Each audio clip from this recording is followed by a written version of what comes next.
Good afternoon. The board meeting of the Port Authority of New York and New Jersey and its component units is now being called to order. Today's in-person meeting is also being held virtually via video conference, with the proceedings live streamed through the Port Authority website.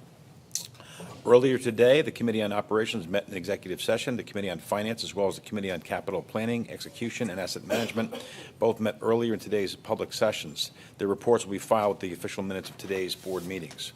The Commissioners also met in executive earlier today to discuss matters related to security or public safety, matters related to the purchase, sale, or lease of real property where disclosure would affect the value thereof or the public interest, matters related to personnel procedures, and to discuss and act upon matters involving ongoing negotiations or reviews of contracts or proposals.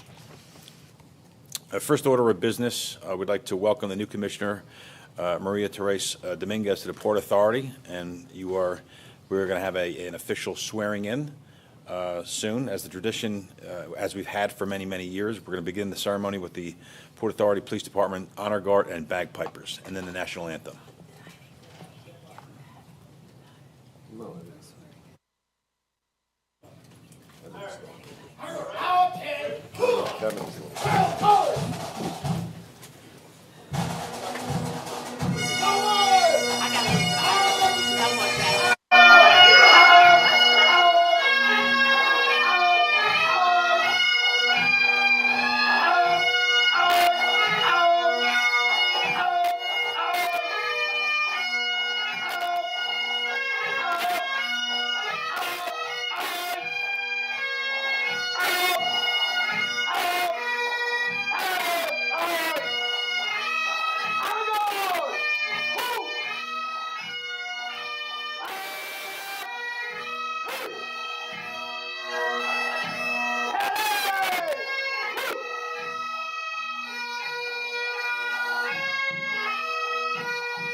Oh, say, can you see by the dawn's early light what so proudly we hailed at the twilight's last gleaming, whose broad stripes and bright stars through the perilous fight, oh, the ramparts we watched were so gallantly streaming, and the rockets' red glare, the bombs bursting in air, gave proof through the night that our flag was still there. Oh, say, does that star-spangled banner yet wave? Oh, the land of the free and the home of the brave. Colors. Where's our police pipes and drums? Mr. Boy, mark time. All right, quick, mark.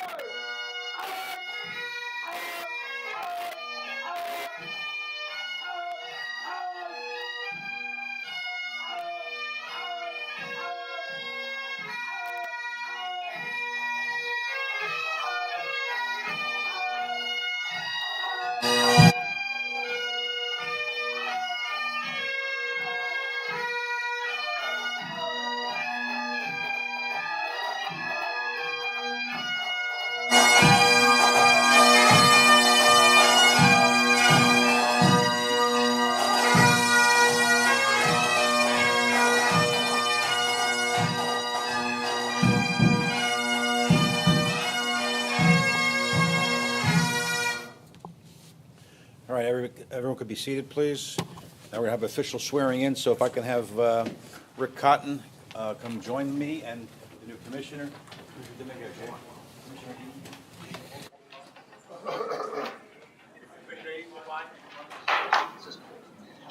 Gary?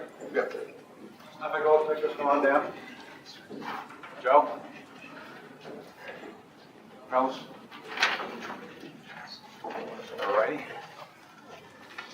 Eve and Rick, if you can both hold the Bible. Oh, I'd be honored to Commissioner. do this. And Liz, come on, the trifecta. You figure it out, surrounded by your fellow commissioners to me. Right hand We gotta look at the camera though, too. Right hand up, right hand on. Okay? Here you go. Here you go. Left hand up. Ready? I know. I state your name. Marie Therese Dominguez, Do solemnly swear do solemnly swear that I will support that I will the support Constitution the Constitution of the United States of the United States and the Constitution and the Constitution of the State of New York, of the State of New York, and that I will faithfully and that I will faithfully discharge the discharge duties the duties of the office of of Commissioner of Port Authority Commissioner of Port Authority of New York and New Jersey, of New York and New Jersey, according to the best of my ability. according to the best of my ability. Congratulations. Thank you very much.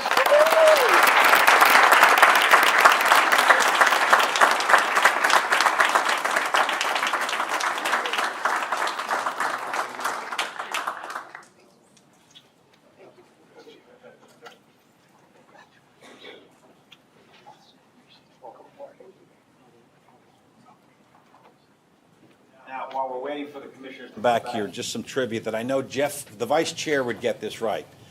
Commissioner Dominguez, you are the 162nd commissioner to be sworn into the Port Authority.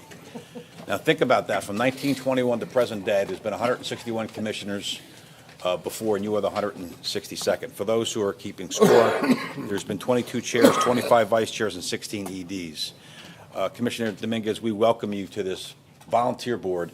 It requires a lot of long hours, and I will tell you, you will come to appreciate, which I'm sure you have already, that the Port Authority is a very special organization with very special people with a very special mission. And much which you've come across the Port Authority's infrastructure and organization over the years.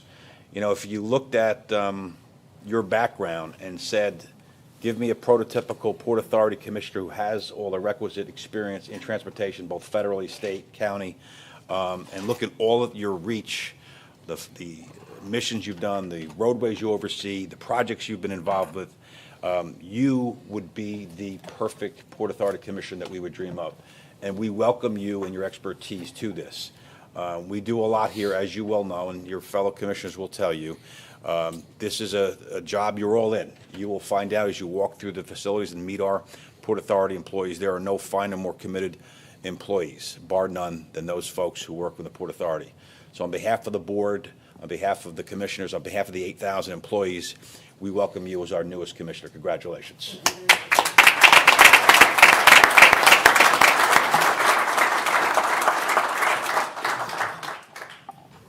Anybody else want to say anything? Yes, Commissioner Fine. Thank you, Mr. Chair. I just wanted to welcome the wonderful Maria Therese Dominguez to the Port Authority Board. She brings unbelievable expertise in transportation and infrastructure. I had the honor of working with the commissioner in the Governor Hochul's administration, and I know personally that not only does she have this expertise and knowledge that she will bring to the Port Authority, she has tremendous judgment. She is such a collegial partner and a commitment to public service that exceeds any expectation that any of us would have for a member, a colleague, and she brings great humor. So I am so looking forward to having you on board, and I'm particularly pleased that I will no longer be the newest member of the board, and you are immediately going to make yourself an indispensable commissioner. Thank you. Thank you, Commissioner. Executive Director Cotton. Well, I regard this as almost a matter of personal privilege because I have worked with the commissioner in New York State government. I have worked with the commissioner as she and her department oversaw two major construction projects, one at the Kew Gardens interchange and one on the widening of the Van Wyck, which continues to this day. While we had obviously major construction projects, both at LaGuardia and at Kennedy, which obviously continues. And just day in and day out, she's a person who solves problems. She's a person who is collegial and who just works to get things done. And she does have an extraordinary commitment to the public interest, which is simply the lodestar by which she steers. So I would just say, Commissioner, thank you for everything that you brought to the table as you and I have worked together, and I look forward to continuing that enormously positive working relationship as you join the board of the Port Authority. Welcome. Welcome. Anybody else want to be heard? All righty, moving ahead to the next issue. We're going to show a brief video of a recent visit that Rick Cotton and I took throughout the facility. For the last 8 years, Rick and I have made it a point to go to the various points, the Port Authority operations, and meet the personnel and meet in their places of work. And I will tell you, Rick, it has been, to me, the most rewarding part of being a commissioner here is meeting those individuals in their workplace, having a conversation with them about what they like, what they don't, and how we can be better partners and provide a better service to the public. And when you went around, you know, whether it was the Port or PATH or whether it was LaGuardia, you just found such an enthusiastic group of employees that love doing what they do. And you find individuals who have worked 20 and 30 years here, and they're not looking at the clock saying, I want to retire at 30. They want to continue being a part of this legacy and this mission that was set out in 1921. And one of the individuals, one of the employees we came across was an individual who was at the 9/11, was one of the individuals who was buried in the tower and was buried alive for 24 hours. Came out of it, obviously after recovery, and came to work with us for a long period of time, still working. As a matter of fact, we're going to have that individual come speak to us in the September meeting and talk about her experience, which she actually wrote a book about. But it's that can-do attitude that really embodies the Port Authority. It's a great challenge. You know, we are challenged every day with transportation needs, and there are good days and there's some bad days, but I will tell you, the Port Authority employees, they're absolutely committed to getting it right every single day, and we couldn't be more proud of them. So if we can just roll the tape and just show a little snippet of what we went through a couple weeks ago.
To our Port Authority employees, thank you for all that you do.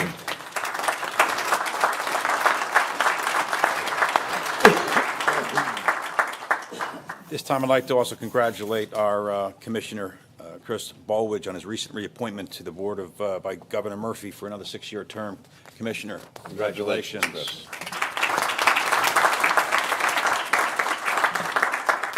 I request our Executive Director to provide his report. Rick? Thank you, Mr. Chairman. As we reach the end of the first half of this year, I want to briefly, in my report, or really instead of my traditional report, review the highlights of the agency throughout the first half of 2025. The Port Authority in January reached financial close on a $1.9 billion TIFIA loan from the federal government to fund the first phase of the multi-billion-dollar Midtown Bus Terminal Replacement Project. In Q1 and Q2 of 25, the agency made major progress on early works on the multi-billion-dollar project for the design and construction of the new Newark Airport Air Train, which is anticipating a groundbreaking later this fall. Terminal A at Newark this year achieved the milestone of having served nearly 40 million passengers and has received accolades from leading rating and awards organizations across the aviation industry as it provides this service to our customers. In a similar vein, the agency announced 3 different honors in 2025 for LaGuardia Airport, from third-party rating agencies placing LaGuardia either at the top or in the very front ranks of U.S. airports. In March, the agency opened a second sensory room at the award-winning new Terminal A at Newark, serving neurodivergent travelers with sensory issues. We completed in March the replacement of all 592 original suspender ropes on the George Washington Bridge, a key step forward in the $2 billion Restore the George program designed to extend the bridge's life for another 100 years. We made strides on the agency's aggressive environmental EV charging infrastructure agenda with 2 milestones, one in May, opening the first truck chargers to the public at Port Newark, and one in March, where we opened 24 new fast chargers at JFK Airport, more than doubling the airport's charging capacity. We reached in March a landmark agreement with APM Terminals at our seaport on a lease extension that will secure major new investments and capital capacity enhancements at the seaport's second largest terminal. We unveiled in March the details for a $160 million plan for faster, more frequent, and more reliable Q70 bus service to LaGuardia, featuring a new on-airport bus loop with new exclusive bus lanes on the Bronx, the BQE and the GCP expressways, installing priority traffic signals for the buses, and providing enhanced wayfinding. In conjunction with Earth Month, we celebrated the complete decarbonization of the first Port Authority building, the historic Newark Airport Building 1, which will serve as a template for the decarbonization of all buildings going forward. Opened in April, a $270 million state-of-the-art consolidated cargo handling center at JFK Airport that will increase its capacity, the airport's capacity and efficiency for cargo movement. We continue the Port Authority's commitment to innovation by hosting in June the first flight of an all-electric aircraft into one of our large commercial airports, specifically JFK. We broke ground in June on the $160 million Newark Airport Station Access Project, which will connect the communities of Newark and Elizabeth with the Newark Air Train, Amtrak, and New Jersey Transit, and right a wrong done to the residents surrounding Newark Airport. We graduated in June 123 new police officers into the Port Authority Police Department, following the approval by the board of a record $1 billion in the agency's security efforts. And topping off the list of accomplishments of the agency in the first half of the year, we broke ground at the end of May on the first phase of the historic and long overdue replacement of the Midtown Bus Terminal, and then last month achieved board approval of the award of one of the most consequential construction projects in this historic project. We are grateful to the employees of the Port Authority who make this impressive list of its accomplishments possible. We also continue to be grateful to the represented employees who make up 2/3 of our workforce and to the leaders of the unions who represent them. That is quite a record of accomplishments for the first 6 months of 2025. I would, however, like to end my report by taking note of the derailment that occurred at the PATH Hoboken station 10 days ago. I want to apologize to PATH riders who have been inconvenienced by disruptions to service. I want to assure everyone that the agency is working as hard as possible to get service restored to its original levels. We have made great progress on that front, and I want to ask our Chief Operating Officer to come to the podium and describe or provide an update on July 12th to July 12th PATH Hoboken derailment. Thank you. And I want to also extend my apologies to passengers that were impacted and are dealing with the current level of service. I also want to give assurance that we're working around the clock to find out what went wrong and put the proper fixes in place to get back to a safe operating normal service.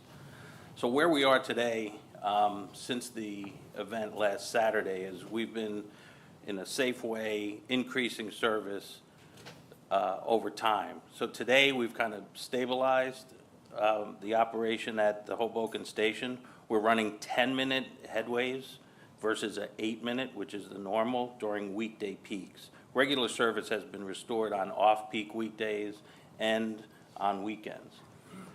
We've adjusted the countdown clocks for both Hoboken lines so that passengers can get real-time information on when trains are coming.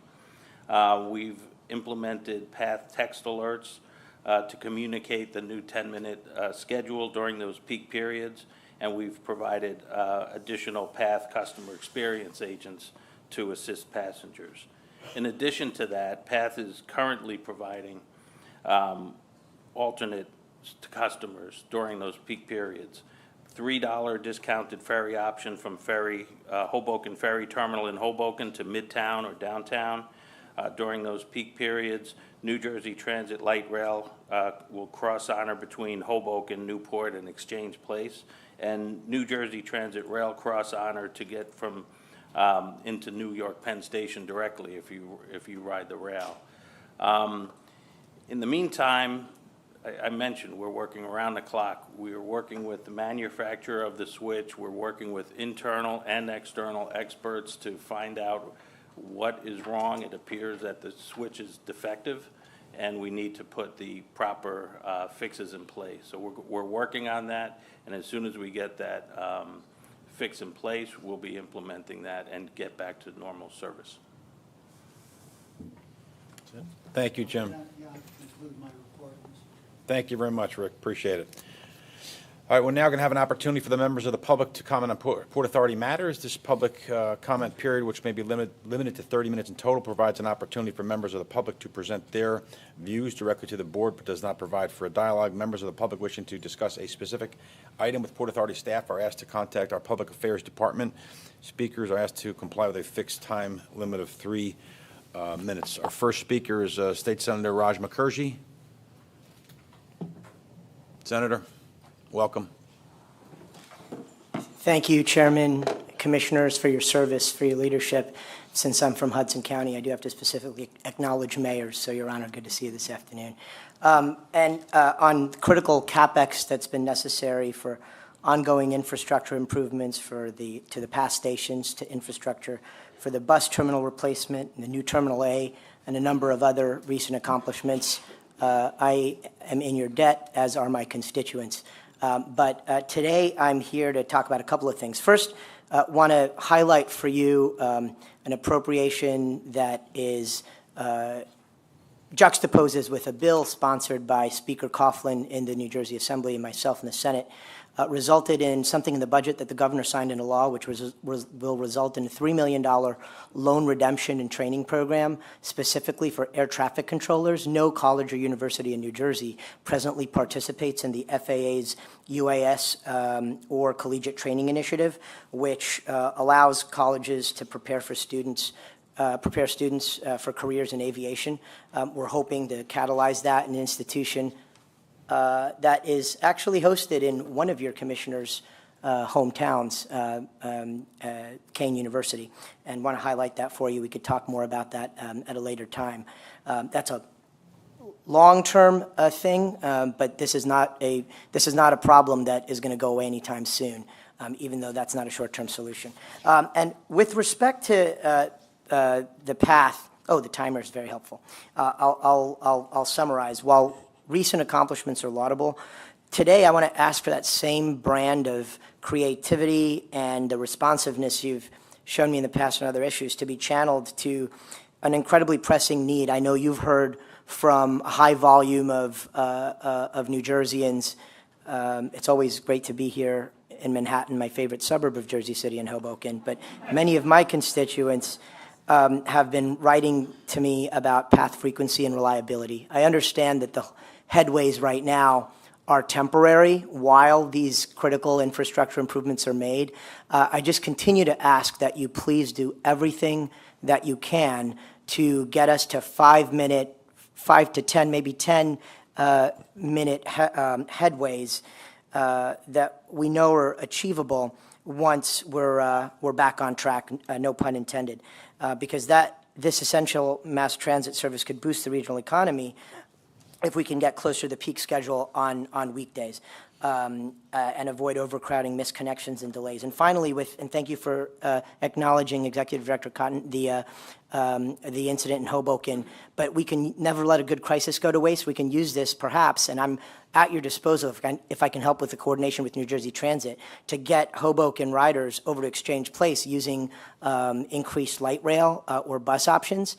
And then they'll see 10-minute headways over there. Would love to see increased coordination as a stopgap measure so that our riders have something available to them as an option while we're suffering the recovery from the incident. Thanks so much. Thank you, Senator. Commissioner Bill O'Day. Welcome. Thank you. Good afternoon. I want to acknowledge first the work that's currently being done by the riders and residents behind the A Better Path campaign. Their advocacy is focused, informed, and deeply rooted in their real-life lived experiences. They're not asking for miracles. They're asking for answers, for accountability, and for respect as the people who rely on PATH each and every single day. We all know the numbers. What matters now are human costs, missed family time, lost wages, sleepless nights. Riders aren't demanding luxuries. They're demanding a baseline level of service that treats their time and safety as essential. The truth is, if PATH system is poorly run, it doesn't just delay commutes. It disrupts lives. The asks are straightforward. Improve weekday off-peak service. Run more weekend trains between Newark and the World Trade Center. And if those can't happen immediately, explain why. Tell us what the real constraints are. No more late-night service changes with no notice. No more treating public feedback as a nuisance. If you fail to let us be part of the solution, you give us no option but force us to become part of the problem. I know that based on past experience, that when the PA works with local elected officials and the community, solutions can happen. We also need clarity. What is the actual timeline for Path Forward? What will improved service look like next year? What upgrades are happening, and when will riders see the difference? Transparency is a duty. On safety, fires, tunnel evacuations, chaos, PATH must start publishing incident data, just like the MTA. Riders deserve full accountability. PATH is not an accessory to our region's economy. It's the backbone. If the Port Authority wants public trust, we have to earn it. This campaign is not going to go away. I stand with the residents making these demands because they're not just right, they're necessary. Working together, not as adversaries, is the right path. Let's get on it. And you know, today, since I was going to speak about PATH, I took the PATH train. I probably took the first PATH train 55 years ago when I was 10 years old, and my dad took me to an ECAC college basketball game at Madison Square Garden. PATH is so important to us. It's so important that people work here, people visit here. It's part of our lifeline. But we've got to work together. We've got to bring the community and these advocacy groups inside the tent, not leave them outside the tent. Thank you. Thank you, Commissioner. Mayor Ravi Bala, Hoboken. Mayor, welcome. Thank you, Chairman. And I just want to start by thanking the Director for publicly acknowledging and apologizing for the delays in Hoboken recently. We appreciate that acknowledgement and recognition and commitment to do a better job. So thank you very much, Director Cotton. I initially planned to discuss improvements for service during off-peak hours. However, over the course of this month, the PATH in Hoboken has undergone virtually daily disruptions, and I want to voice my frustration on behalf of the thousands of Hoboken residents that depend on reliable service to and from Manhattan. Specifically, the 12-hour outage on July 12th, followed by continued delays in the following weeks, which are ongoing, are not only disruptive, there are problems that the Port Authority has to provide concrete and transparent explanations as to why these disruptions are occurring and what the Port Authority is doing to rectify switch malfunctions in the interlocking system on the Hoboken track. These breakdowns are not isolated incidents. They're symptomatic of systemic infrastructure failures that demand urgent action.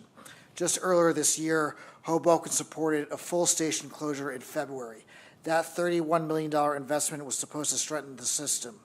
Now my community asks, what exactly was fixed? And why are switch failures still plaguing service? More importantly, why isn't the Port Authority treating this as an emergency? We are told that the replacement parts need to be fabricated and installed a second time, which won't be until Labor Day. What assurance do we have that the PATH will stick to this timeline? What assurance do we have that newly installed parts will not also malfunction? What will be the timeline for installation of these replacement parts, and will this create another disruption to similar to the February stoppage? If we have answers to these basic questions, if we don't have answers to these basic questions, it is reasonable for PATH riders to be frustrated and outraged by the current malfunctioning of the PATH system on a daily basis.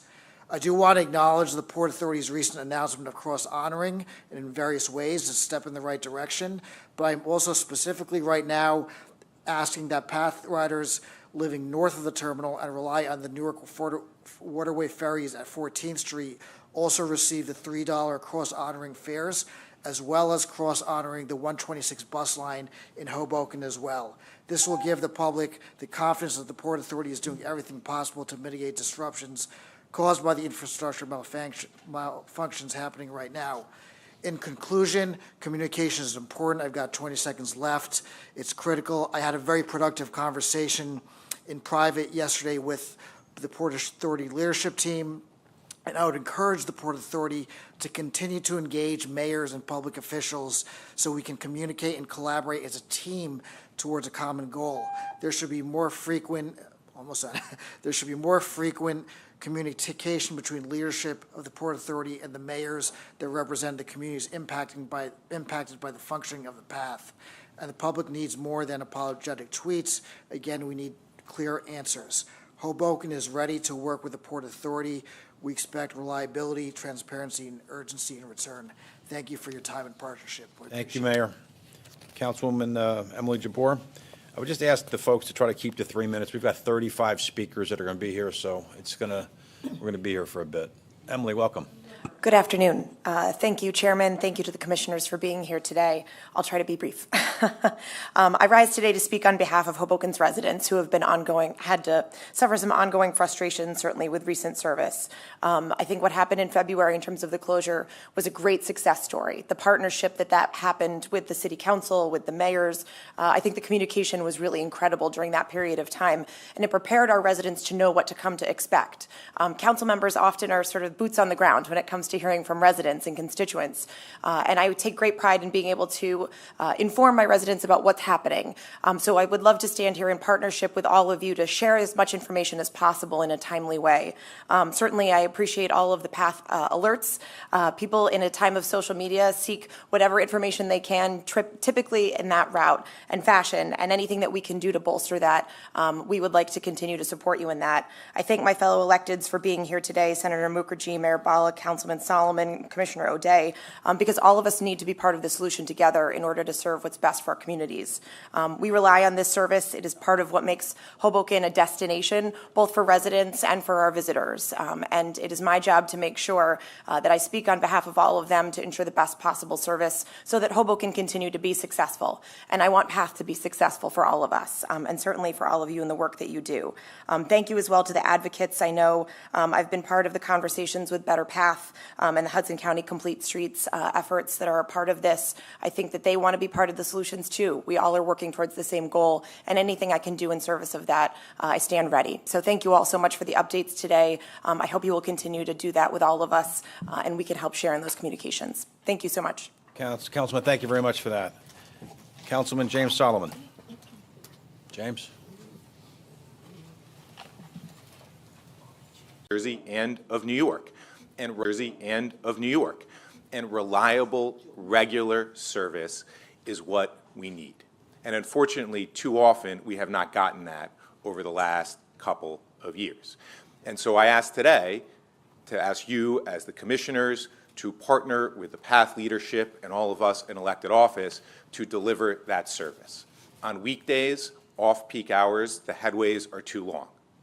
On weekends, when the path forward work completes, we need firm commitments for more frequent headways, 12 minutes, 10 minutes, 10-minute headways on the weekends to ensure that employees can get to their jobs and that people can access the businesses in both New York and New Jersey. Those firm public commitments will go an extraordinarily long way to ensuring and rebuilding trust. If you want to know sort of where trust currently stands with elected officials and with the members of the public, I just encourage you to look at my Twitter notifications. I hope that all of you are seeing some of those as well. But my residents are extremely frustrated. They're extremely angry, and I hear about it every single day. Now, I know you guys are working hard. I know the employees are working hard, but I also know that we together can do significantly better than we've done.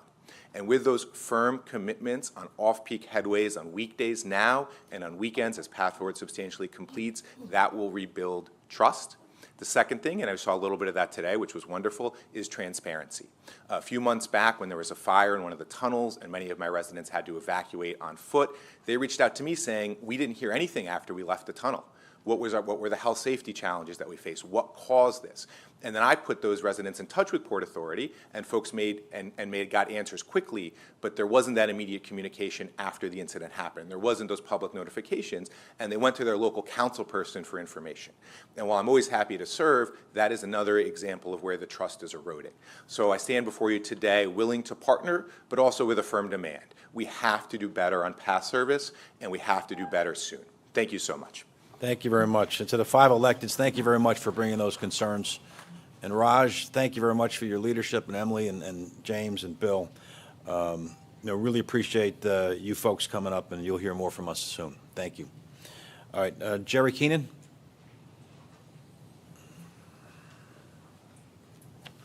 And Robbie, thank you.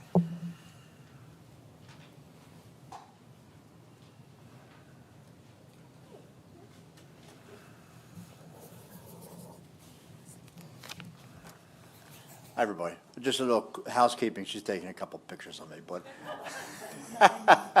I want to say how much of a pleasure it is to see everyone. I'm so happy to see everyone. I'm so happy to be here with friends. It's a terrific day. My name is Jerry Keenan. I'm the president of the New Jersey Alliance for Action, and it is really great to see that the Port Authority of New York and New Jersey is ably planning the region's future. One thing I'd like to address this morning is the continued vitality of our ports. Within 25 years, it's estimated the ports of New York and New Jersey will double their capacity. We're a gateway in that regard for the United States, and the Alliance for Action would like to reiterate its support to the capital construction issue activities that you're undertaking to make this new capacity a reality. I'm really here also to congratulate the Port Authority of New York and New Jersey on the official groundbreaking ceremonies for both the new Port Authority bus terminal in Manhattan and the Newark Liberty International Airport Access Project. Those are two game-changing projects, and it's wonderful, wonderful to see them moving forward. And just as on a personal side, I was honored to be there that day, so thank you very much. As an aside, the Alliance for Action we were founded in 1974. We're an association of business, labor, government, academia, and so on. We're nonpartisan, which is very important, with one goal: to make sure that the region's infrastructure is keeping pace with the needs of our residents and our businesses. I've stated many times, and I'll restate again, that congratulations on your ambitious capital plan for fiscal year 25. It's another important commitment to this region, and I think it's no small coincidence that this year's capital plan is the largest in your history. We're also looking forward to the start of Newark Terminal B, befitting the leadership of our region's busiest airport. And as we know, infrastructure investments being made now will serve generations to come. And finally, just as an aside, I want to say congratulations to our chairman. It's my understanding that your length of service throughout this year will pass both Anthony Kosha and Alan Sagner, each who have served 8 years as chair. Just as Aaron Judge is moving up the list of home run leaders, it's great to see our chairman move into third place on the list of people who have chaired this board. So congratulations to the chairman. Let's hear it. That's right. Thank you, Jerry. Quite an accomplishment. And the Alliance for Action congratulations. Thank you, Jerry. Thank you so much for your time. Thanks for your partnership. Much appreciated. Jake Efros. Thanks, Jerry. Jake, welcome.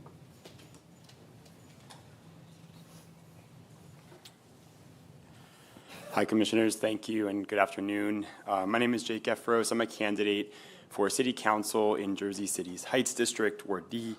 I am here on behalf of Hudson County Complete Streets and other advocacy groups who are fighting the good fight for the Better Path campaign. I'll also just start briefly by sharing that Heights residents also rely very heavily on the Port Authority bus terminal, the Midtown bus terminal, and I hear constantly about problems with the bus terminal being convoluted, confusing, often deeply disorganized. I know that myself from going through it. So any more information that can be provided on what the upcoming plans are to renovate and improve the bus terminal, greatly appreciated, because residents are deeply concerned about it.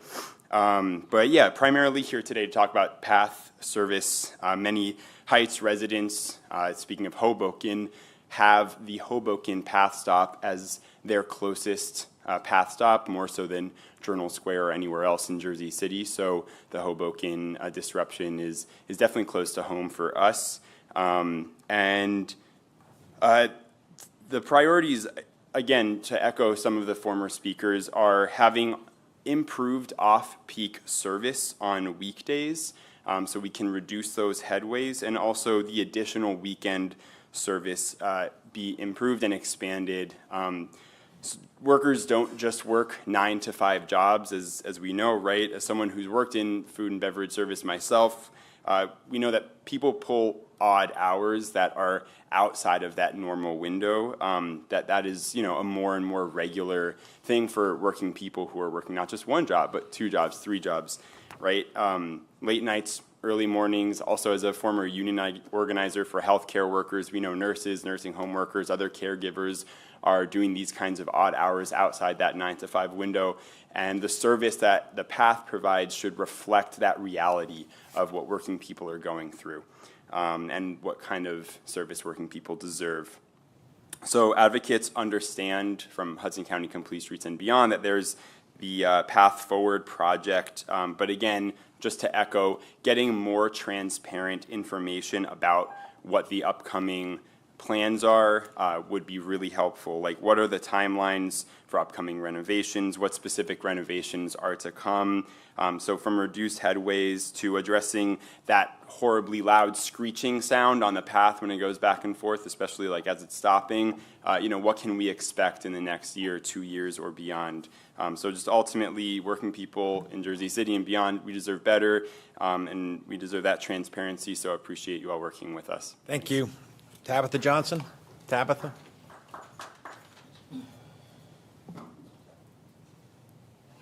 Welcome. Hi, thank you for allowing me to speak. My name is Tabitha. I was made aware of this meeting by Hudson County Complete Streets. I'm glad I'm able to come speak today. Basically, what I would like to address is the safety concerns. So I do understand you have brought forth of how, okay, there's delays or there's overcrowding and stuff, but how are we going to keep the path safe during this time? For example, my experience on the path a couple weeks ago, due to the so many delays of 20 minutes of the train, and then when we were in the train was also delayed for 20 minutes. When we got to the World Trade Center station, the platform was so crowded that when they opened the door, crowds are surging at us. And what happened is that lady fell, and we were telling her, hey, please, do not, watch out. They were not listening to us, because the thing is that this environment that's been created, it is creating this Hunger Games mentality to get on the train. So the thing is, even though I understand there's a lot that you can do later on to fix the systemic issues, but however, safety does need to be fixed now, because I am nervous going onto the trains weekends when there is delayed trains, because I do feel like I could be trampled. I do feel like somebody might not listen if I'm below their feet because they are so focused on getting the train. So I hope you're able to address these issues, and especially because the fare has been increased, but yet the service is getting decreased. A lot of citizens can feel like this feels a bit like a scam, and I know you are not scamming us, but it can feel that way. So I'm hoping that safety can be it can really be brought out. And this is a little bit of an anecdote, but I've been watching this series on Netflix called Trainwreck. I don't know if you've heard of it. They speak of the Carnival Cruise Line. They speak of the Travis Scott, the surging what killed many people. I hope that Path does not get a documentary on this. It would be ironic because the series name is called Trainwreck. And so the thing is that I hope you can take this seriously. It's not if, but when a fatality will happen due to surging and trampling. Thank you. Thank you very much. Murray Bowden? Testing, Murray? testing. I don't know, Kevin, if you turn around and look behind you, up in the corner is a clock. That's the first time they put it there. The only people that need to know the time are the speakers. And if you notice, more people are saying. The video that you showed before showed the fire trucks lime green. Why isn't everybody as safe as the port authorities? Your leadership is there, but yet the fire trucks are all red and white. They should be the color yours are. But you can't get them because we've done it that way for 50 years. And that's the thing that's wrong.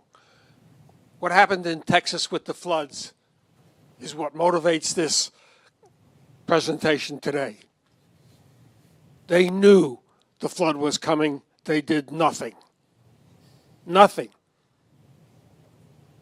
The warnings were not sent out because they didn't send them out. How does that affect us here? You have a new commissioner over there, Commissioner New York State DOT, a complete failure. You go out there and it's documented.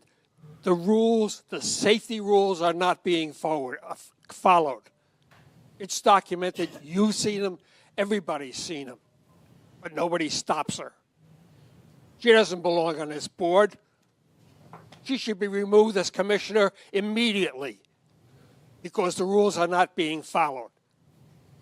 And until you start at the top, the rest is rot. Your traffic engineer is really good. I met with him. But Rick isn't supporting him. If Rick doesn't support him, you got to get rid of Rick too. Sorry, guys. Your responsibility is to see that safety is followed. If they've been doing it for 50 years and they enjoy doing it, get rid of them. Do you think I like doing this? No. But I'm concerned about my grandchildren. You know my email, concerned grandfather. I've been worried about the future for years and years and years. Now that I can see the clock, I will obey it and I will stop early.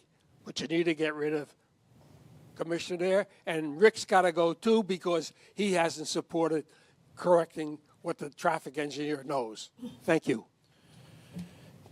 So Jerry Rosalo, next resident. And as Jerry's coming up, let me just, people have a right to say what they have to say, and I just ask that people not make personal attacks against certainly the volunteer commissioners here. We're delighted to have Commissioner Dominguez here, delighted to have her experience. Welcome. And look, and I don't normally break, there's been 16 executive directors, and I've studied the history and record of many of them, and we are so fortunate to have the most magnificent executive director this Port Authority has seen, and that's Rick Cotton. Gerald? Gerald's not here. Okay. Mark Bloomberg? Mark, welcome.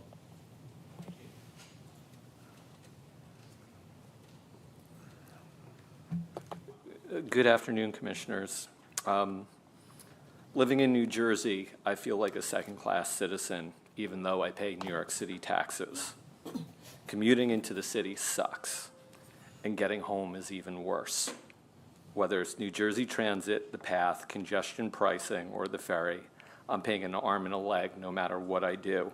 And I also spend a lot of my disposable income here in New York. And we need better late-night, more frequent PATH service. I got my first job in New York City and moved to Hoboken in the 90s. I quickly learned that I had to work late and entertain clients late to get ahead.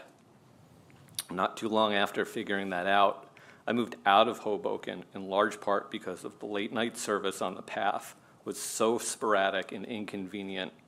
So I ended up moving 2 towns north to West New York, where I now regularly take the bus. I've changed jobs. I now work in live events and concerts. So I have a gig tonight. I start work at 4. I get off at midnight at earliest. When I'm coming home, I see lots of exhausted second and third shift workers on the commute. So I'm looking at moving again, and I would love to move back to Hoboken or maybe even Jersey City. But without better off-peak PATH service, that just isn't going to happen unless something changes. So I'm just one person, but there are economic consequences of the decisions surrounding the services that you provide to us. Thank you very much. Thank you very much. Kaya Mebarak? Kaya? Lauren Cornish? Lauren here? Okay. Arthur Velwest? Arthur, welcome.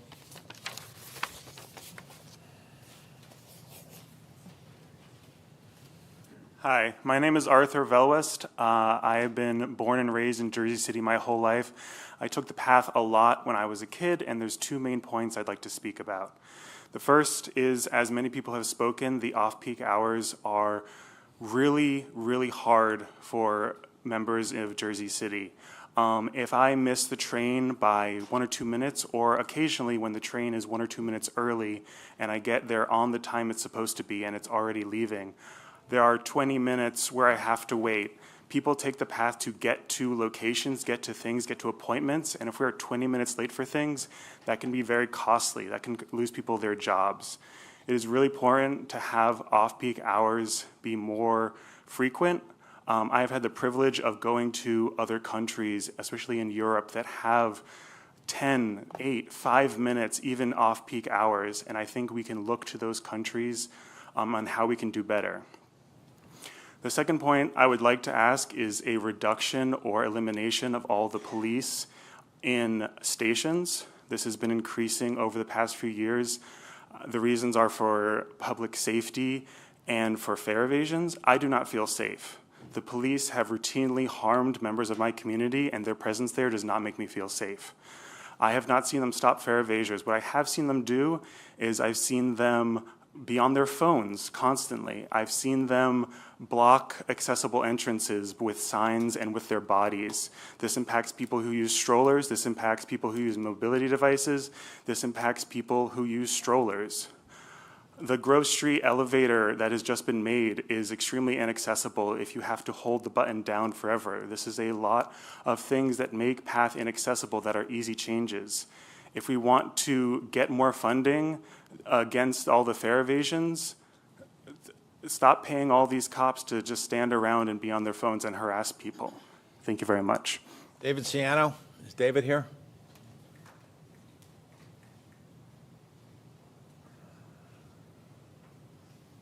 Hi, thank you for having me and allowing us to speak. So what I want to start by saying is I'm nobody. I'm just a regular resident. I'm one of the 500,000 people who ride the PATH over the year. And for me, one thing I also am is extremely proud of where I'm from. I think I live in the greatest city in the greatest country in the world. The only things that I want to be able to do is defend the honor of the Port Authority to my friends who do not live in the greatest city in the country. So when they come here and they say, oh, you have to take the PATH, right? You know, that doesn't come very frequently. I want to be able to say, yes, it does. It's always coming on time. I can always get where I need to be. And I am so happy to live here. And I am just asking for you guys to give us the tools to say that. Help me defend my honor and defend yours. Making sure that we have more frequent trains during the day. You've heard some of the stories from residents about how this impacts our lives. Yes, it's getting to doctor's appointments. It's getting to work. I have friends who work in academia as professors. They don't have a normal 9 to 5. They will go in the middle of the afternoon. I have friends who work in theater, in art. Those things are the times when we love to enjoy entertainment. They're after hours, and the PATH needs to run frequently for all of us to enjoy the craft that they do. So again, I'm nobody. I'm just a rider. I'm one of the 500,000 people who take the PATH during the course of the year. And all I'm asking is make it easier for me to defend you guys and defend that I live in the greatest city in the world. That's what I want to be able to say. So please help us out. Thank you, David. John McKee. John McKee, please. Thank you. Welcome. Thank you. Commissioner Dominguez, congratulations on your new position. Commissioners, Mr. Chairman, congrats once more on the new bus terminal and how productive the PA has been in other areas, as demonstrated by Commissioner Cotton's report. My name is Jack McKee, nickname. I'm with Hudson County Complete Streets, a Better Path campaign. I'm a Jersey City resident and an enthusiastic supporter of public transit. I believe you've heard from several before me. I thank you for hearing PATH riders, elected officials, and the many public comments left on the PATH portal. Chairman O'Toole, I thank you in particular, because my comments in June, I saw your reaction, and I really did feel like you heard me. And you understand the rider challenges. I acknowledge the Path Forward project. You're doing work that will reduce train headways, and it's appreciated. That said, even Path Forward won't be the generational solution to the growing transportation needs of both Hudson and Essex County. We rely on Path, and honestly, the fiscal health of our cities live and die by Path. Small business owners, housing developers, and off-peak workers can all attest to this. So I come to make what I believe is a reasonable and measured ask. Improve off-peak weekday service. I lost my place. Improve off-peak weekdays. Improved off-peak weekdays will not magically transform our world, but it will transform the lives of the off-peak workers we depend on. First responders, healthcare workers, sanitation workers, service workers, and so on. Even bigger than any individual or group, it'll change the perception that service won't improve. It absolutely can improve, but only if we prioritize it. I have hopes for the future of New Jersey that friends and even transit advocates call absurd, but I disagree. I've studied the history of path construction. It was achieved by little more than the will to do it, that and a lot of digging by hand. But if we are able to build that at the turn of the 20th century, I can't help but say that with PATH, we're failing to dream as big as we once did. Our ability to dream has waned, but it isn't gone. The new PA bus terminal is a fine example that visionary planning and design still exist, and you are the group to break ground on that. I doubt anyone in this room know better than you that where there's a will, there's a way. To get there with PATH, we need to start small, work cooperatively, and offer the type of transparency that fosters real trust. Off-peak weekday improvements are possible, and you're the team to get it done. I respectfully ask you to make it happen. Thank you. Thanks, Jack, and we're all listening. Thank you. Guillermo Sancio? Guillermo? Ready? Joel Brooks? Joel? Hi there. My name is Joel Brooks. I'm a resident of Jersey City and here with the Better Path campaign and also to speak for my partner. Her name is Marisol. She's an RN at an acute care center in Manhattan Hospital. She takes care of cardiac and heart attack patients. She works 10 and 12-hour shifts wearing a 25-pound lead vest and has a 2-hour total commute door-to-door round trip. She was born and raised in Manhattan and does not drive, and she relies on PATH.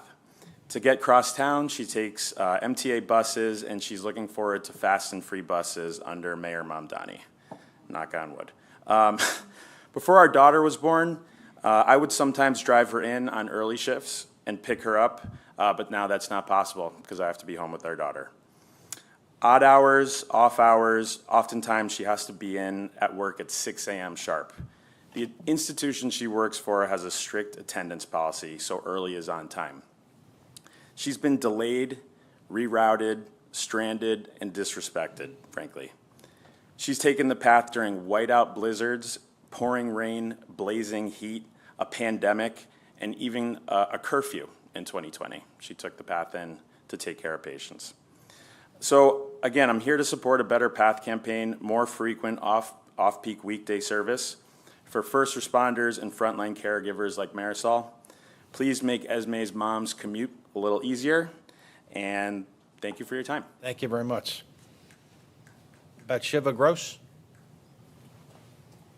Okay. Jason Anthony?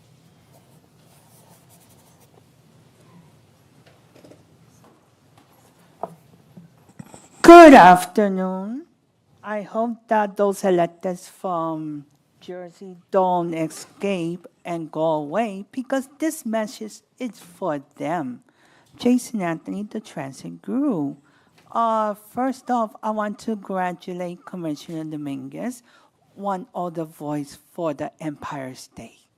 Welcome, Commissioner, and I hope that you represent those New Yorkers like me because we need more voices from New York. So let's start first reminding everybody and those from the west of Hudson that you guys have a privilege. And you guys are in my side of town. And July is Disability Pride Month. First off, elevators. This is at Jamaica. You guys own and operate elevators. Riders like Deborah Grife, Kalia Hazlett depend on mobility devices. When you guys are going to fix the elevators there, thousands of you come from Jersey City and Hudson County. Did you guys know that the MTA, better known as the Metropolitan Transportation Authority, put an elevator at 14th Street, 6th Avenue, and 7th Avenue on the 1, 2, 3 F&M? Or your station on the cycle path doesn't have an elevator. So you guys slap on the face, disenfranchise writers like Kalia Hazlett, Deborah Grife, among others, and people like the legendary Edith Prentice. Rest in peace.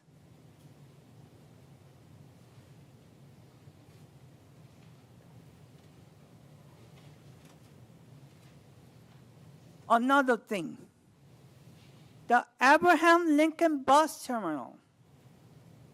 We know that the Port Unauthorized has rules, but riders like this one in a scooter don't follow the rules. I see this all the time. But ambassadors like this one stand there like statues, don't assist customers when use the air train. But again, we see homeless. When you guys are going to resolve everything? Thank you. Ellie DiPaolo? Ellie? Isaac Smith? Isaac Smith?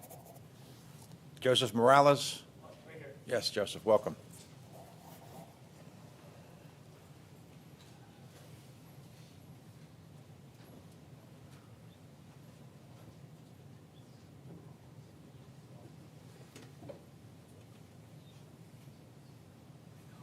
Okay, good afternoon, everyone. I have a couple of issues that I want to discuss today. One, the Port Authority should do more to prevent guns from entering New York City through the Port Authority and George Washington Bridge bus terminals. This is because most guns used in crimes in New York City come from states that you would get to the city from via bus. For example, Pennsylvania, Virginia, North Carolina. The bus is also the easiest way to bring a weapon into New York State, since one is not prone to security checks at an airport or a traffic stop in a vehicle. In December 2024, Luigi Mangione, a name you guys might be familiar with, came to New York City from Atlanta via bus and likely brought the weapon he used to assassinate United Healthcare CEO Brian Thompson with him. That is an incident that could have potentially been avoided via better security at one of our bus terminals. Initiatives could include things like the freestanding gun screeners piloted in the New York City subway system, and more random luggage checks for interstate coach buses, which is something I know the Port Authority has at least tried in the past. The Port Authority PD should coordinate with the NYPD and New York State Police so that checks could occur on buses from states where more New York guns originate from. Additionally, to avoid civil rights concerns and make checks efficient and widespread, all luggage checks for this purpose should be done for entire buses rather than individuals. Additionally, the Port Authority should increase signage in the Port Authority bus terminal to alert people disembarking from interstate buses about laws regarding gun possession in the Times Square area. This is especially important as gun restrictions in sensitive locations are rare in much of the United States, and violation of the Times Square laws is a felony. Also wanted to add to what I said earlier, we should keep security in deep mind when we construct the new Midtown bus terminal. The Port Authority should explore ways to enable free transfers between PATH and New York City Transit, as well as local and J Transit routes. This would be similar to policies already in place for the B-Line bus system, Westchester County, and NICE system, Nassau County. A step-up fee can also be utilized if needed to cover the gap between fares on certain systems. As we've heard from several speakers today, different PATH New Jersey Transit delays have required riders to transfer between systems, and perhaps if we offer free transfers, we would not have to deal with cross-honoring and things like that, simply because those free transfers would already be in place. Additionally, this would be especially useful for New Jerseyans who live along the path lines in cities with much lower car ownership and higher poverty rates than in New York suburbs where these policies are already reality. Lastly, the Port Authority should enable Omni cards for use on tap turnstiles, simply because many people rely on cash and are unbanked, and this includes much of the population in communities surrounding path lines in New York, Newark, and Jersey City. Thank you for your time. Thank you very much. Emanuela Morgan. Welcome.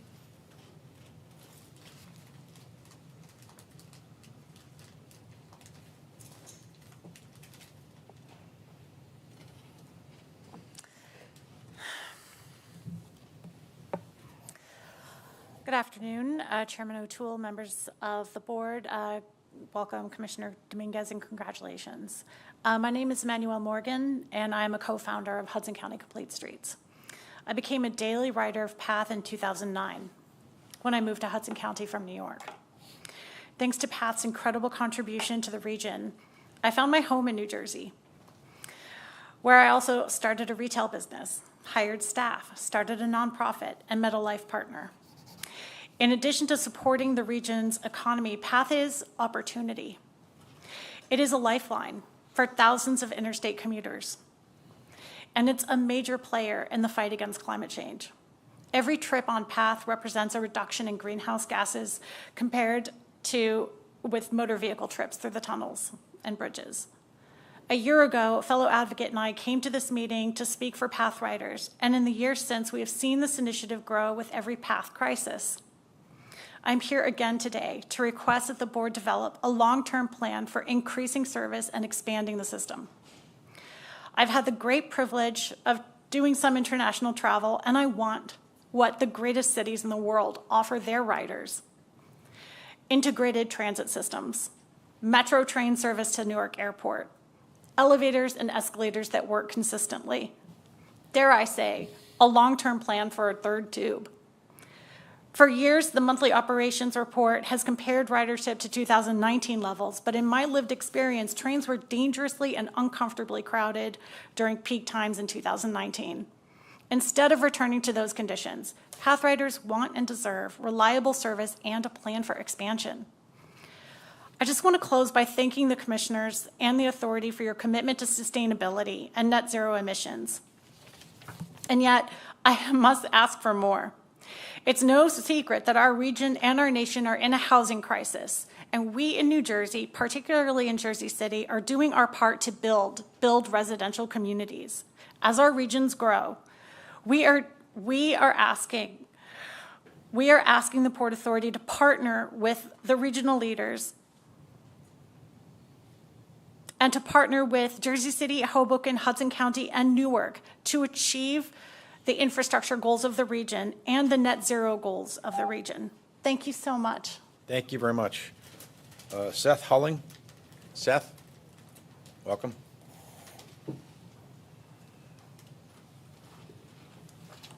Hi, thanks for having me here. I became aware of this meeting through the Hudson County Complete Streets group. It seems like they're doing great work. Wanted to emphasize the need for off-peak service. I'm a member of IATSE Local 1, a stagehand working on Broadway, Lincoln Center, other types of entertainment events, and so often our hours are sporadic and random, maybe in at 8 a.m., nice, during the regular commute, but then getting off at, 11 p.m. regularly. If you ever had to commute back through Port Authority bus terminal at 11 p.m. regularly, you know how much you don't want to do it. It would be great if we could clean that up. I think that, so to say that we need more off-peak services for other modes of transit, PATH, obviously you guys aren't light rail, but if light rail could be expanded, that'd be great. Off-peak service would be really, really helpful. And I think that next capital budget that you guys come up with, if you could keep that in mind and really try to prioritize putting more money into PATH. I think that a lot of people would really appreciate that. Another time when I've found the PATH service really lacking is pre and post game for the New York Red Bulls out at Sports Illustrated Stadium. Sometimes you get done with the game, you go up to the Harrison stop, and it's like 35 minutes until the next train, 40 minutes until the next train. I mean, can you imagine getting out of a game at Yankee Stadium and then going down and having to wait 35 minutes? The bedlam that would be waiting for the D train, I mean, that would be insane. So if a little bit of thought and respect to the fans that go out to Harrison for those games, put a little more thought towards them, I think we'd really appreciate it. A lot of the other capital projects that are going on in the region are really about maintaining the service that we have. Replacing the Port Authority bus terminal is essential, but it is just about maintaining a bus terminal in Midtown. Same thing would go with the Gateway Tunnel. It's a shame that ARC didn't happen, but here we are just trying to make tunnels so that what happened during when Sandy happened doesn't cripple our infrastructure, our transportation. And I really wish that folks would be a little more ambitious about expanding service, not just, making sure that we still have a bus terminal and making sure that we have, a tunnel for trains to go through, but like, what about expanding PATH to North Hudson? Or what about having the PATH train actually go out to Newark Airport? Really expanding the footprint of the PATH, expanding the footprint of public transit in the region. I feel like people aren't really concentrating on that because we just need to, we're hanging on for dear life just to keep the service that we have. And I would really hope that you guys would look to expand the options rather than just maintaining what we have. Thanks so much. Thank you very much. Well, that concludes the live speakers. We have 5 speakers who have submitted a written audio or video statement. We have a written from Eva Jacqueline, a audio from Catherine Brennan, a video from Ashley Verma, a video from Kristen Hart, and a video from Matt Bucky's Highland. All of those will be attached to the today's transcript and also will be posted on the website. Good morning, Chairman and members of the board. I'm Katie Brennan, PATH writer and Democratic nominee for the New Jersey General Assembly representing Jersey City and Hoboken. I'm here today on behalf of the hundreds of thousands of people in Hudson County and the surrounding region who ride the PATH on any given day to get to work, school, and wherever else they need to go. As you know, the PATH has the 5th highest ridership of any heavy rail system in the country, and the 2nd highest ridership per mile behind only the New York City subway system. To say that the PATH is the economic backbone of our region would be a massive understatement. Yet, despite this, the PATH train seems more like an afterthought, with PATH riders treated as second-class citizens. The system is literally falling apart with seemingly no end in sight. The recent derailment, subsequent delays, and ongoing safety issues at Hoboken Terminal expose fundamental problems with how the Port Authority manages PATH service.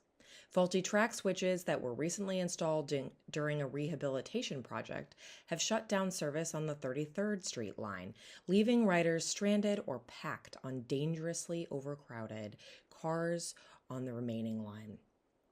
Meanwhile, weekend and off-peak service has been decimated, leaving commuters waiting for at least half an hour between trains, if they're lucky, or are left finding other expensive ways home from the city. This wasn't always the case, and we cannot accept it as the new normal. The PATH had more frequent service a century ago, and service has never rebounded after Superstorm Sandy.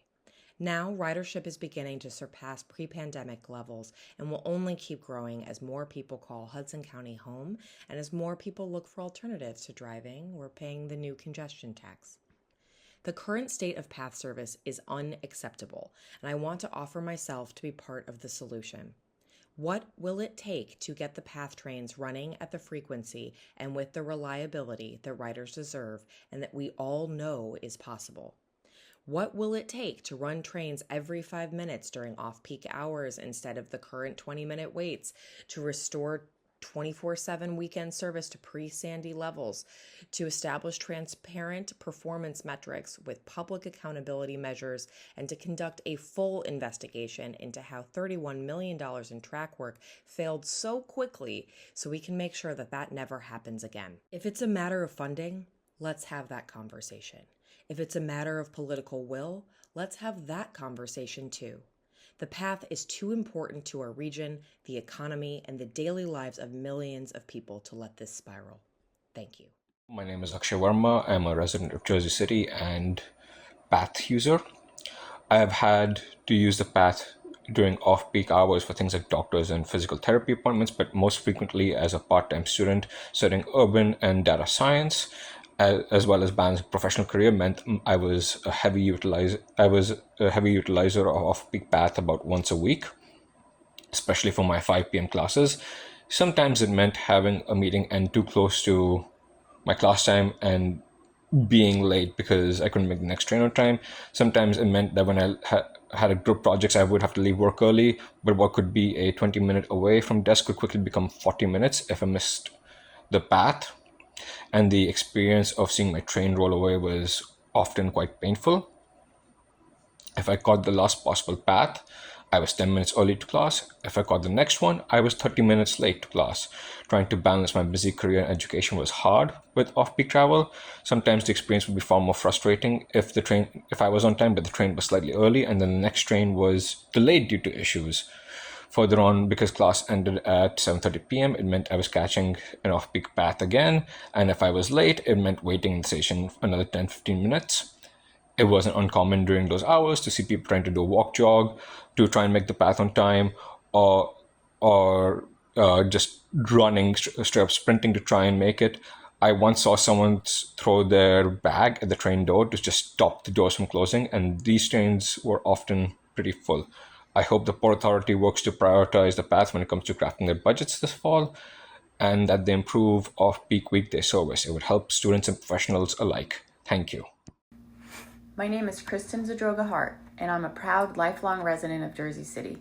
I appreciate the opportunity to speak today on behalf of our community and to advocate for something that affects us all: the need for stronger, more reliable public transit options for Jersey City residents.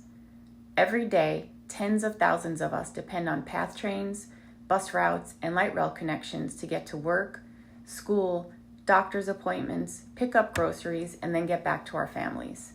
Jersey City is growing. It's the second largest city in New Jersey, and yet our transit infrastructure has not kept pace with that growth. Trains are overcrowded, buses are delayed or infrequent, and too many neighborhoods remain underserved or completely disconnected from any reliable public transit access. This isn't just inconvenient, it's inequitable. It's hurting working families, seniors, and students. It's making it harder for people to access opportunity, and it's costing our economy in lost productivity and wasted time. I urge this board to prioritize Jersey City in your upcoming capital plans to include increasing path frequency during peak hours, expanding bus service to transit deserts like the West Side and Bergen Lafayette, and improving station accessibility for people with disabilities and parents with strollers. We're not just asking for more service, we're asking for fair service. Jersey City contributes significantly to the region's workforce and economy. We deserve a public transit system that reflects that, one that's safe, efficient, equitable, and forward-thinking. I look forward to working with you to ensure Jersey City's voice is heard, not just today, but in every decision you make moving forward. Thank you. Good afternoon, everybody. My name is Matty Bucky's Highland, and I'm an advocate for people with developmental disabilities. First, I do want to wish the Board of Commissioners a happy Disability Pride Month at 8835. Thank you for what you all do for people with developmental disabilities. I wish I could be with you at the meeting today, but unfortunately I can't because I'm working right now. But it would be great to see you all once again. I do want to welcome the newest Commissioner, Marie-Therese Dominguez, to the board. So with that being said, everybody, please have a great summer, and God bless each every one of you. I turn back over to the chairman, Mr. Kevin J. O'Toole. Thank you. All righty. Anybody else besides that signed up? No, that's it. All righty. Now it's time to proceed with the voting on the items before the board for our consideration. As chair of the Committee on Operations, I will now present one item under the committee's purview. This item authorizes 2 leases with the Don John Marine Company, LLC, for its use and occupancy of several berths and associated upland area at Port Newark at market rates. Don John's required to invest a minimum of $2 million in connection with the lease for 2 of the berths, berths 20 and 22. Prior to making a motion, are there any recusals? There are no recusals. Motion, please. So moved. Second. Roll call. Chairman O'Toole. Yes. Commissioner Bolwage. Yes. Commissioner Dominguez. Yes. Commissioner Eve. Yes. Commissioner Fine. Yes. Commissioner Fisher. Yes. Commissioner Helmy. Yes. Commissioner Kelly. Commissioner LaBarbera. Yes. Commissioner McCabe. Yes. Commissioner Richardson. Yes. Those votes are in order. Those items have been approved. As Vice Chair of the Committee on Capital Planning, Execution, and Asset Management, I'll report on 3 items. The first item authorizes the award of a construction management services agreement to support the implementation of the interim bus terminal storage and staging facility and ramps component of Phase 1 of the Midtown Bus Terminal Replacement Program. Prior to making a motion, are there any recusals? There are no recusals. Any comments or questions from the commissioners? Motion, please. So moved. Second. Roll call. Chairman O'Toole? Yes. Commissioner Bollwage? Yes. Commissioner Dominguez? Commissioner Eve? Yes. Commissioner Fine? Yes. Commissioner Fisher? Yes. Commissioner Helmy? Yes. Commissioner Kelly? Commissioner LaBarbera? Yes. Commissioner McCabe? Yes. Commissioner Richardson? Yes.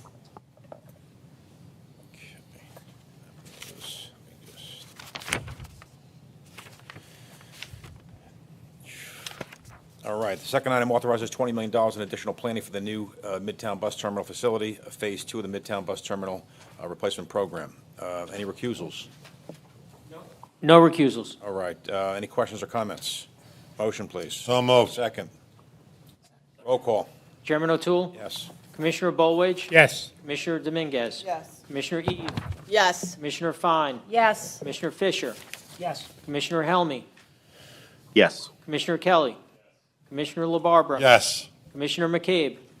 Yes. Commissioner Richardson? Yes. Motions have been accounted for. That passes. The last item authorizes a $28 million preliminary planning and design work for a future project to replace the civil infrastructure and paths uptown under river tunnels. Prior to making a motion for the item, I ask if there's any recusals. No recusals. Any comments or questions from the commissioners? Motion, please. So moved. Second. Second. Roll call. Chairman O'Toole? Yes. Commissioner Bollwage? Yes. Commissioner Dominguez? Yes. Commissioner Eve? Yes. Commissioner Fine? Yes. Commissioner Fisher? Yes. Commissioner Helmy? Yes. Commissioner Kelly? Commissioner LaBarbera? Yes. Commissioner McCabe? Yes. Commissioner Richardson? Yes. All the votes are in order. This item has been approved. There being no further business, I move to adjourn. So Have a moved. second. All in favor? Aye. Aye. We'll see everybody in September. Thank you.